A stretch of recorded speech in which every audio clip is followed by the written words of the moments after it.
अशी एक चर्चा आहे की मनोज जरांगेचं जे आंदोलन आहे की त्याने घोषणा केली आहे. मात्र अभिजित दिप्पे किंवा काँग्रेस पार्टी सगळे तरुण देशात आले, देशात सरकार विरोधी एक वातावरण तयार झालं, सरकारची नामुष्की झाली. या आंदोलनाला सुद्धा मनोज जरांगेच्या सरकारमधल्या कुणाचा तरी पाठिंबा आहे आणि मग ते विषय डायव्हर्ट करायचा असा विषय चालू होता. हे बघा, तुम्ही खूप खूप काहीतरी मोठा विषय मला विचारला. हा इश्यू बेस्ड आंदोलन होतं.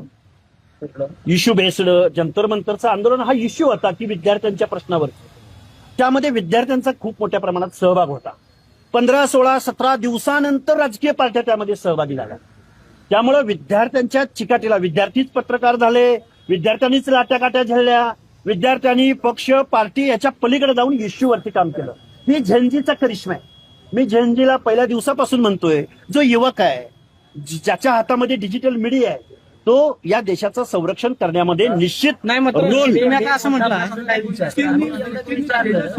मनोज जरांगेच्या आंदोलनाला सरकारमधल्या एखाद्या पार्टीचा पाठिंबा आहे. हे बघा, आपला पॉलिटिकल स्कोअर सेट करण्यासाठी सरकारमधले लोकही मनोज जरांगेला फिडिंग करतात, चावी देतात. विरोधातली माणसंही त्यांना चावी देतात. मनोज जरांगे या महिन्यात कुणाची तरी बाजू घेतात, पुढच्या महिन्यात कुणाची तरी बाजू घेतात, पुढच्या महिन्यात कधी विखेंना श्रेय देतात, कधी विखेंना शिव्या घालतात, कधी फडणवीसांची आयमाई करतात. आता फडणवीस चांगले म्हणतात. त्यामुळे मनोज जरांगेंनी संविधानिक भूमिका घ्यावी. राजकारण्यांच्या तालावर मनोज जरांगेंनी काम करू नये. त्यामध्ये तुमची फसवणूक होईल, मराठा समाजाची फसवणूक होईल.